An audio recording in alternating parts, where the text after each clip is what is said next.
Jake never thought he'd see six figures next to his name, not in his wildest spreadsheet-filled dreams. But here it is, $100,000. He stares at it in disbelief. It doesn't look different. It doesn't sound different. It just feels different. Because $100,000 isn't just a number. It's a signal. It says, you've built enough momentum that time is finally on your side. At $10,000, Jake learned peace. At $20,000, he learned purpose. At $100,000, he learns power. Not over others, but over his time. The crazy part? He doesn't feel rich. He feels responsible. He knows this isn't the finish line. It's the starting point of freedom. Because the truth is, most people don't become wealthy by luck. They become wealthy by staying in the game long enough to let compounding do its work. Warren Buffett said, "You can't produce a baby in 1 month by getting 9 women pregnant." Translation: some things just take time, especially wealth. Jake used to check his account for comfort. Now he checks his calendar for peace. Because once you hit $100,000, you start realizing that money doesn't buy happiness. It buys space. Space to think. Space to rest. Space to choose. That's what $100,000 feels like. Not luxury, but leverage. Still, something strange happens. When you hit 6 figures, people treat you differently.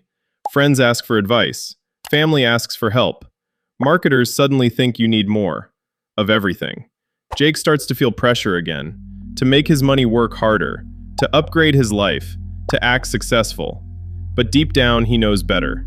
The goal isn't to look free. It's to be free. He remembers something Charlie Munger once said.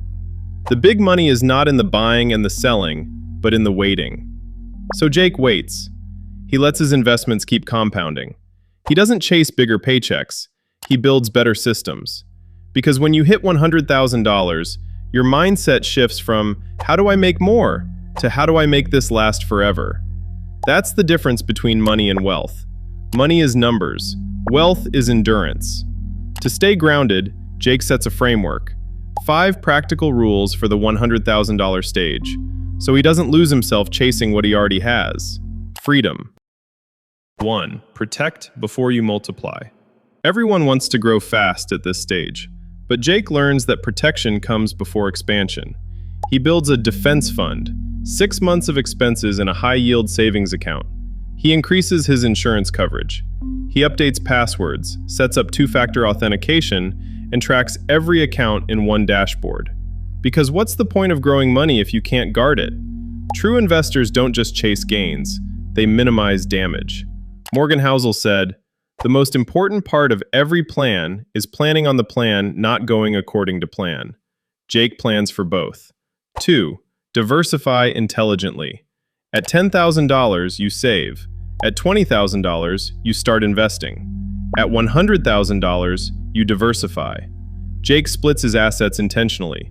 Some in index funds, some in bonds or cash reserves, some in skill building, some in opportunities. He's not scattering, he's structuring. Diversification isn't about spreading fear, it's about multiplying resilience. Now, if one part of his portfolio drops, the others keep him balanced. It's not exciting, but that's the point. Excitement is for Vegas. Wealth is for patience.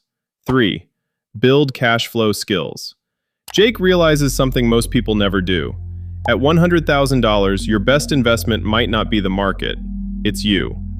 He uses a portion of his savings to build something that earns on its own. Maybe it's a small side business. Maybe it's freelance work, digital assets, or real estate. Not to get rich fast, but to build income independence. Because when you can make money without selling your time, you've crossed the invisible line from stability to scalability. Wealth isn't about having more hours. It's about needing fewer. 4. Reinvest in time. Jake starts noticing what real freedom looks like. It's not yachts or watches. It's control over your schedule. So he starts buying back his time. He outsources small tasks, invests in tools that save hours, and chooses projects that align with purpose. He realizes that every hour he reclaims has compound returns too.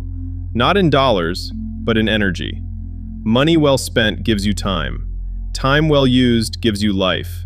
That's what the $100,000 stage is really for, turning hours into ownership.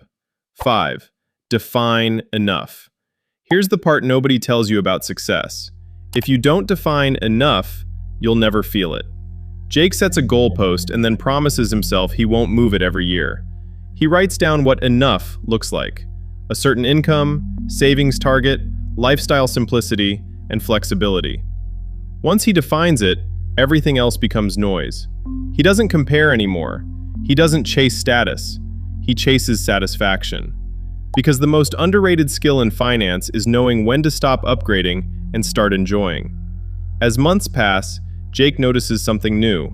He's not thinking about money as much, because it's finally doing what it's supposed to, working quietly, consistently, independently. He's not impressed by people who look rich anymore. He's inspired by people who look free. Let's zoom out. Here's what the $100,000 rule really teaches. 1.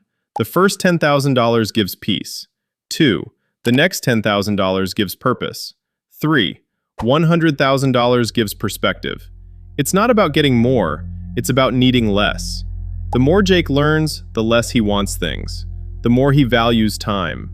That's the real graduation of wealth, when you stop using money to buy stuff and start using it to buy space.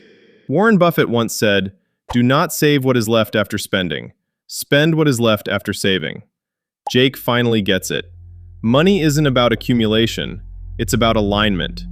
Between what you earn, what you keep, and what truly matters. He looks at his balance one last time. 6 digits, still surreal, and smiles. Because this number isn't a trophy, it's a ticket. Not to a mansion, not to luxury, to time. And that's what freedom actually feels like. Because $10,000 gave him calm, $20,000 gave him purpose, but $100,000? It gave him choice.